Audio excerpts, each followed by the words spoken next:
Hello students. अब हम बात कर रहे हैं इलेक्ट्रिसिटी की। इलेक्ट्रिसिटी एनसीईआरटी का चैप्टर नंबर 12 है जो कि फ़िज़िक्स से बिलोंग करता है। अब सबसे पहले हम पता करते हैं इलेक्ट्रिसिटी क्या है। हम जिस चीज़ की स्टडी कर रहे हैं एग्जैक्टली इलेक्ट्रिसिटी है क्या।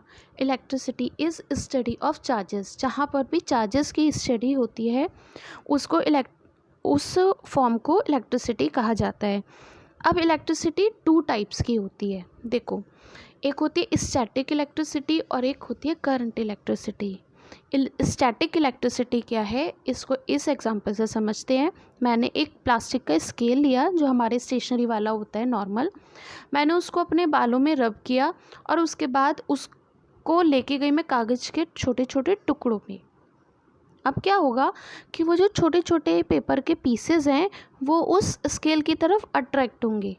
क्यों? क्योंकि जब मैंने उस स्केल को अपने हेयर में रब किया था तो उसमें एक चार्ज प्रोड्यूस हो गया था। अब वो चार्ज उन जब पेपर के पीसेस के पास लेके जाते हैं तो वो अपोजिट चार्जेस को अट्रैक्ट करता है और उसमें वो इसलिए वो उसके पास चिपक जाते हैं। लेकिन ये क्या है, यहाँ पे जिस पोर्शन में स्केल को हमने रब किया था ये चार्ज उसी पोर्शन पे आएगा। तो चार्ज मूव नहीं कर रहा, जहाँ था वहीं था। हमने जहाँ प्रोड्यूस करना, जहाँ ये कहीं फ्लो नहीं कर रहा है, तो ये क्या है, स्टैटिक इलेक्ट्रिसिटी। जहाँ पर भी चार्जेस अपनी एक जगह पर हैं वो है स्टैटिक इलेक्ट्रिसिटी।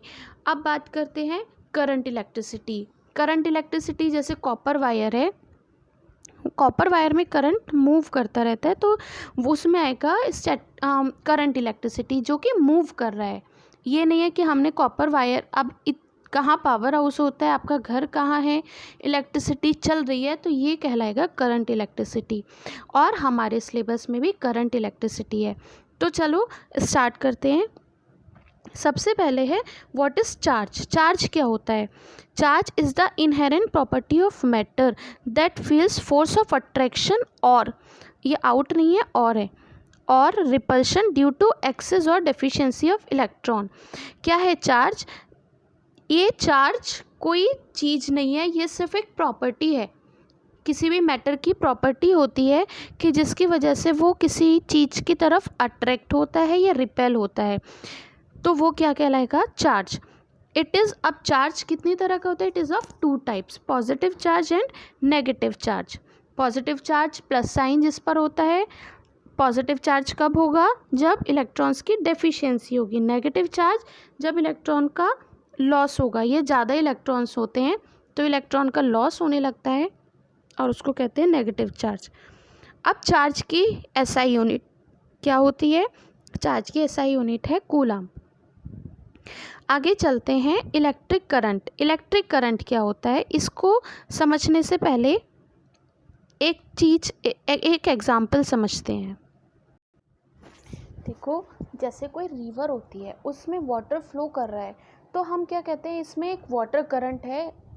वाटर करंट क्या हो गया, कितना वाटर कितने टाइम में फ़्लो कर रहा है। और वाटर को हम कैसे मेज़र करते हैं? वाटर की यूनिट क्या होती है? वाटर की यूनिट मतलब वाटर के फ़्लो की यूनिट। जैसे हमने कह दिया इतने क्यूबिक मीटर्स, मीटर स्क्वायर या मीटर कुछ ऐसी होती है कि इतने मिनट में फ़्लो करा है, इतने सेकेंड में फ़्लो करा, तो ये हो गया वाटर करंट। अब ऐसे ही कितनी इलेक्ट्रिसिटी या कितना चार्ज कितने टाइम में फ़्लो करा, दैट इज़ कॉल्ड करंट। जैसे हम यहाँ पर देख रहे हैं, electric current is the rate of flow of electric charge through a conductor. किसी भी चीज़ में या किसी भी कंडक्टर में कितना चार्ज कितने टाइम में फ़्लो कर रहा है उसको हम कहते हैं इलेक्ट्रिक करंट। अब दूसरी बात होती है इसकी डेफिनेशन, जब भी कहीं पर रेट आ जाए, rate of flow of charge है यहाँ पर, तो डिवाइडेड बाय टाइम, या अगर कहीं किसी भी फॉर्मूले में टाइम डाउन पर है, डिनोमिनेटर में है, तो ये कहलाता है रेट। अब जैसे करंट क्या हो गया, current is the rate of flow of charges, या current is the quantity of charge upon time. इसको ऐसे भी बोल सकते हैं, the amount of charge flowing in a conductor in a particular time is known as current. अब current की unit क्या होती है? The SI unit of current is ampere. Ampere होती है करंट की, और इसको कैपिटल ए से हम रिप्रेजेंट करते हैं। अब 1 एम्पियर की डेफिनेशन क्या होगी, देखो 1 कूलाम चार्ज जब फ्लो होता है 1 सेकेंड में, then current will be 1 ampere. देखो इसकी डेफिनेशन देखते हैं। If 1 coulomb charge flows through a conductor in 1 second, then the current passing through the conductor is 1 ampere। तो जितना, अब इस फॉर्मूले को, इसको हम ऐसे भी समझ सकते हैं। यहाँ पर देखो करंट है, 1 चार्ज की यूनिट होती है कूलाम, टाइम की होती है सेकेंड। तो जब 1 कूलाम चार्ज 1 सेकेंड में फ्लो होगा तो करंट विल बी 1 एम्पियर। बहुत अच्छे से, बहुत इजी है, करंट को बिल्कुल डिफ़िकल्ट नहीं लेके चलना है। करंट बेसिक चीज़ है, इस चैप्टर का बेस है करंट। करंट क्या है, when 1 coulomb charge flows in 1 second then current will be 1 ampere. And current की डेफिनेशन क्या होगी, current is the rate of flow of charges. या अब है relation between charge and current. अभी हमने पीछे देखा ही था कि चार्ज और करंट में क्या डिफरेंस है, क्या रिलेशन है। अभी देखते हैं, चार्ज को हम Q से रिप्रेजेंट करते हैं, करंट को I से और टाइम को T से। तो I is equals to Q upon T, दिख रहा है, यही लिखा हुआ है। Charge is equals to current is equals to charge upon time, और Q is equals to IT इसी का ही है। तो यहाँ पे ट्रायंगल से देख लो, अगर हमें Q का फॉर्मूला निकालना है तो Q is equals to I into T, I का निकालना है तो I is equals to Q upon T। तो ये बात आपको आ गई होगी अच्छे से समझ में। अब आगे चलते हैं, डायरेक्शन ऑफ इलेक्ट्रिक करंट। तो इलेक्ट्रिक करंट का डायरेक्शन क्या होता है, देखो बहुत जनरल सी बात है कि इलेक्ट्रॉन्स जो हैं वो मेटल वायर में ही फ्लो होते हैं। अब सबसे पहले बात आती है कि इलेक्ट्रॉन्स या करंट जो है वो मेटल वायर में ही क्यों फ्लो होता है, वुड में क्यों नहीं होता। देखो इसलिए नहीं होता क्योंकि मेटल वायर में ही सिर्फ फ्री इलेक्ट्रॉन्स होते हैं, 1, 2 और 3। मेटल जिनमें 1, 2 और 3 फ्री इलेक्ट्रॉन्स होते हैं वो सब मेटल वायर होते हैं। जैसे हमने पहले देखा था सोडियम है, या फिर कॉपर की बात करते हैं, या फिर हम जिंक की बात करते हैं, जिंक, और हम मैग्नीशियम की लेते हैं, मैग्नीशियम Mg। ये आपने 9th में भी पढ़ा होगा। Mg का इलेक्ट्रॉनिक नंबर है 12। अब 12 का अगर हम कॉन्फ़िगरेशन करते हैं तो 282, तो ये 2 आया यहाँ पर, इसका मतलब मैग्नीशियम इज़ अ मेटल।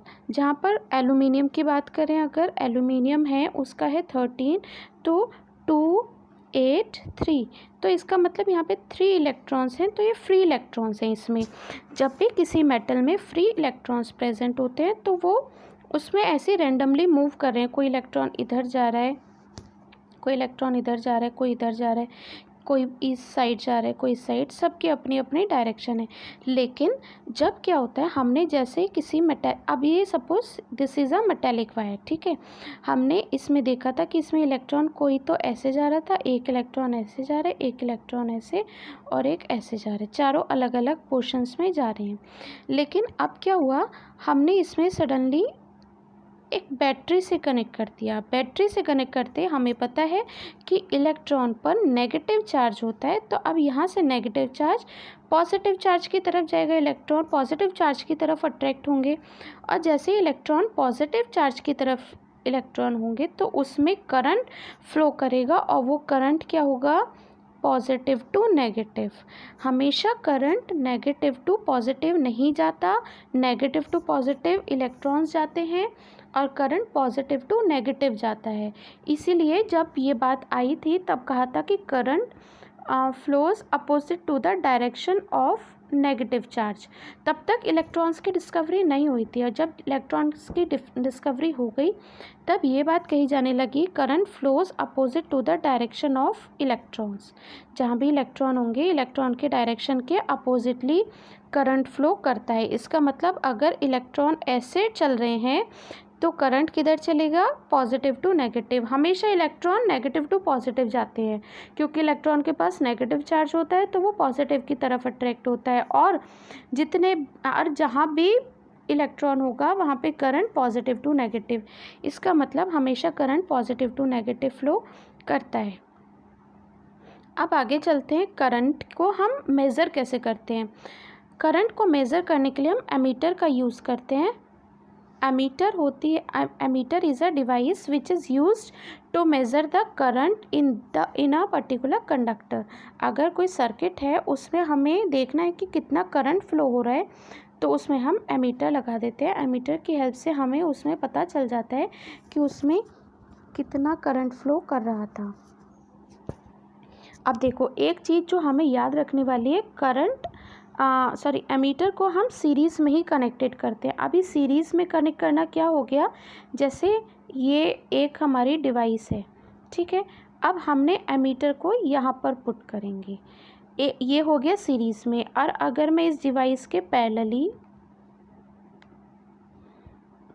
मैं इस डिवाइस में लगाती यहाँ पर एमीटर, तो ये हो जाता कनेक्टेड इन पैरेलल।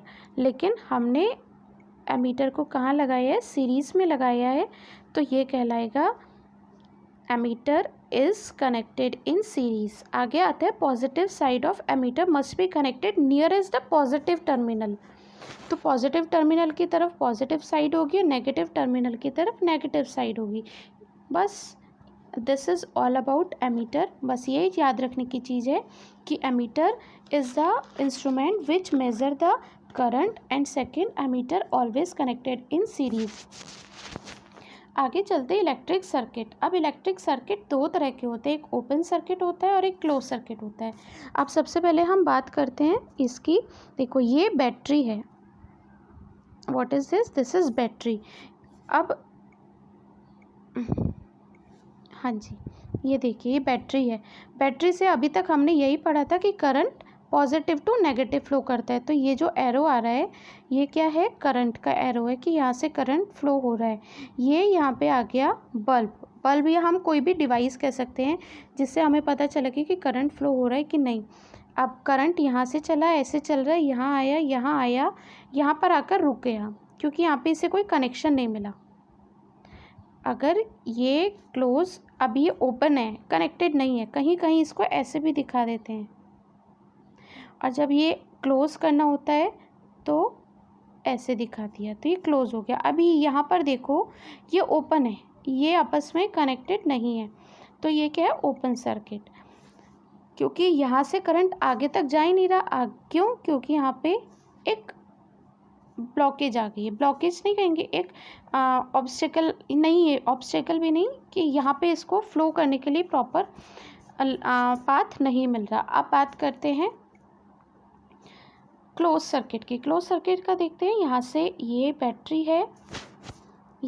है, यहाँ से करंट स्टार्ट हुआ, चल रहा है और यहाँ पर आया। लेकिन यहाँ पे देखो, ये जो यहाँ पे एक डॉट दिख रहा है ब्लैक कलर का, इससे पता चल रहा है कि क्लोज सर्किट है। अब ये दोनों वायर आपस में कनेक्टेड है। अब करंट ये जो ऐसे चल रहा था वो यहाँ आया, यहाँ से आके वापस ऐसे फ्लो करता रहेगा, तो ये बल्ब जल जाएगा। इसलिए किसी भी इलेक्ट्रिक डिवाइस को कनेक्ट करने के लिए हमें नेगेटिव और पॉजिटिव दोनों टर्मिनल्स को आपस में कनेक्ट करना पड़ता है, तभी वो क्लोज सर्किट कहलाता है। और अगर वो आपस में कनेक्ट नहीं है तो वो ओपन सर्किट कहलाता है। A continuous and closed path of an electric current is called an electric circuit. आगे चलते हैं, इलेक्ट्रिक पोटेंशियल। इलेक्ट्रिक पोटेंशियल क्या होता है? अगर इसको डेफिनेशन से समझेंगे इलेक्ट्रिक पोटेंशियल को, तो क्या है, पॉजिटिव चार्ज को इन्फिनिटी से इलेक्ट्रिक फील्ड में लाने पर जितना भी वर्क करना पड़ा, that is called electric potential. लेकिन इसको ऐसे समझेंगे हम, सपोज देखो, आपके पास एक ये ट्यूब है, दिस इज़ अ ट्यूब, इसमें वाटर फिल है। अब क्या ये वाटर यहाँ से स्पिल हो सकता है, यहाँ से या यहाँ से बाहर निकल सकता है? नहीं निकल सकता। लेकिन जैसे हमने इसको टिल्ट किया, टेढ़ा किया थोड़ा सा, तो इसमें से पानी बाहर निकलने लग गया। तो क्या हुआ, यहाँ पे एक डिफरेंस आया ना, water flow won't flow in two ends of the pipe are at the same potential.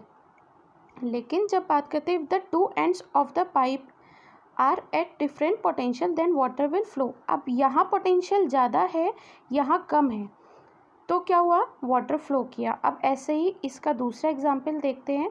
ये एक बकेट है, इससे पानी आ रहा है नीचे की तरफ, क्योंकि यहाँ पर ग्रेविटी की वजह से नीचे आ रहा है, तो इसमें पानी हम कलेक्ट कर सकते हैं। लेकिन क्या यहाँ से पानी ऊपर जा सकता है? नहीं जा सकता। अब अगर ये भी डिफ़िकल्ट लग रहा है तो इसको ऐसे देखते हैं। देखो, हमारे घर में टैंक लगा हुआ है, सबके घर में वाटर टैंक है जो सबसे ऊपर वाली छत पर रखा हुआ होता है। लेकिन अगर हम उस टैंक को ग्राउंड फ्लोर पर ही रख दें और तब उसके पानी का फ्लो देखेंगे तो क्या होगा, पानी नॉर्मल फ्लो से आएगा। लेकिन जैसे ही हमने उस टैंक को उठाकर फर्स्ट फ्लोर पर रखवा दिया तो पानी के फ्लो में थोड़ा तेज़ी आ गई और जो नल में पानी आ रहा था वो तेज़ी से आने लग गया। अब हमने क्या करा, हमारे घर पे एक और फ्लोर बन गई, हमने उस टैंक को और ऊपर रखवा दिया। अब पहले क्या कहा था, पहले टैंक यहाँ था, वाटर यहाँ था। अब हमने टैंक को यहाँ की बजाय यहाँ रखवा दिया, पानी ऐसे आ रहा है। अब हमने टैंक को यहाँ की बजाय यहाँ रखवा दिया, सबसे ऊपर पानी यहाँ आ रहा है। फ्लो किस में ज़्यादा है?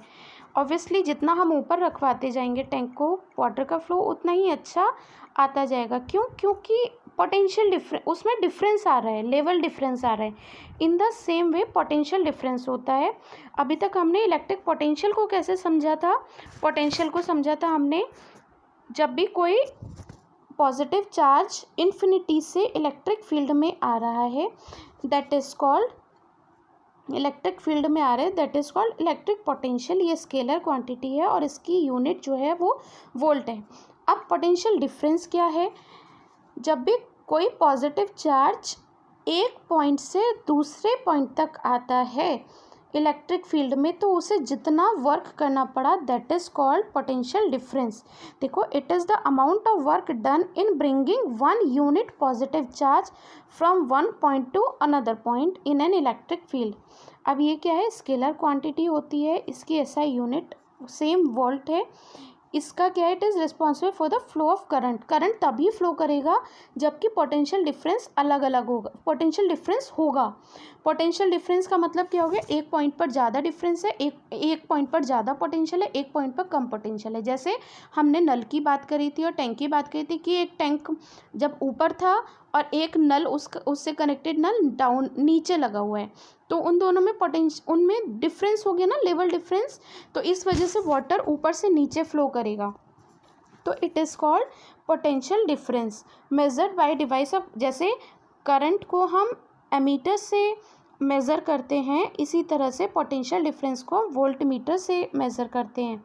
अब एक बार इलेक्ट्रिक पोटेंशियल और पोटेंशियल डिफरेंस को दोबारा से समझते हैं।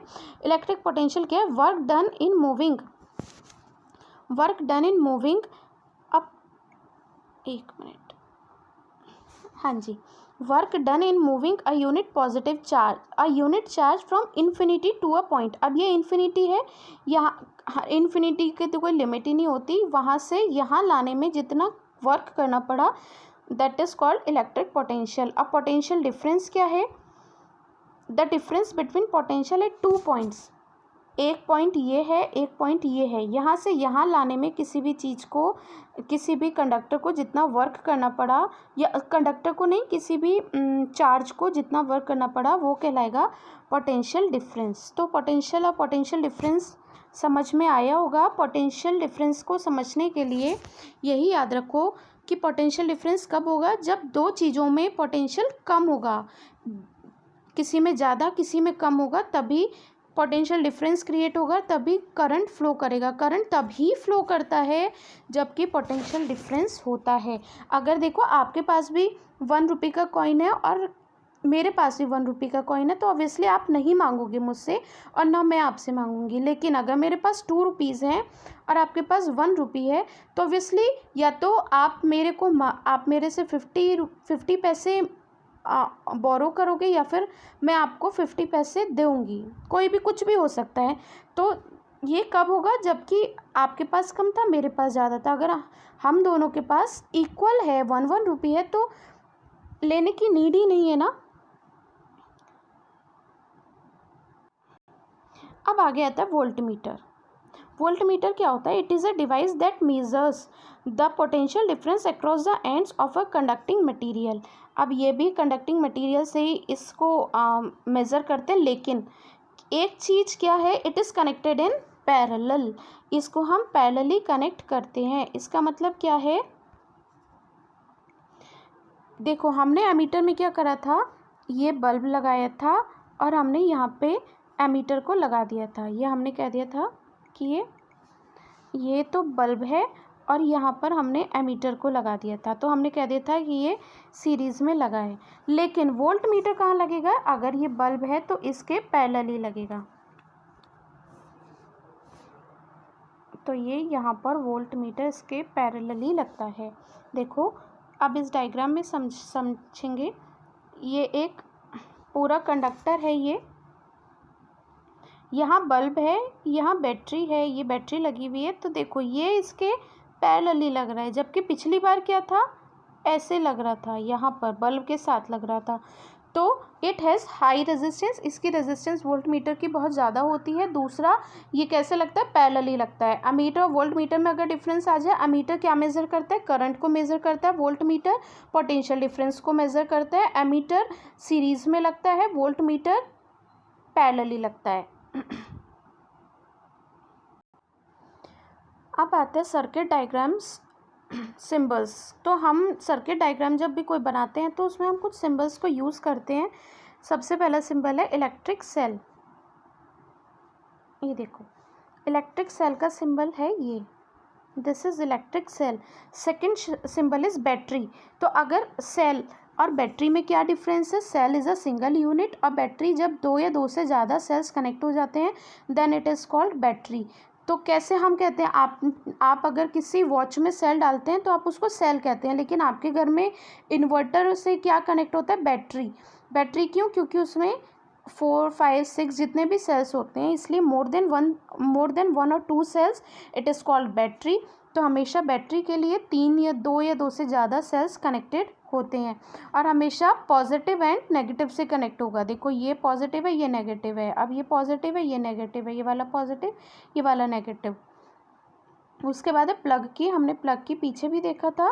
प्लग की कैसी होती है? अगर ये है तो ये ओपन की है, और अगर इसमें ये लग जाता है, एक डॉट आ जाएगा, तो ये कैसी हो जाएगी? क्लोज की हो जाएगी। अब वायर जॉइंट, अगर कोई भी कनेक्टेड है और उसमें वायर जॉइन हो रहा है तो उसको हम ऐसे शो करेंगे, वायर क्रॉसिंग विदाउट जॉइनिंग। ये जॉइन था तो ऐसे जा रहा था, क्रॉसिंग में है तो ये ऐसे निकल कर चला जाएगा। आगे है इलेक्ट्रिक बल्ब। तो मैं पहले भी आपको बना के बता रही हूँ, बल्ब ऐसे बनता है और ये यहाँ से ऐसे कनेक्ट होता है। नेक्स्ट है रजिस्टर। रजिस्टर आगे पढ़ेंगे, उसको हम ऐसे शो करते हैं।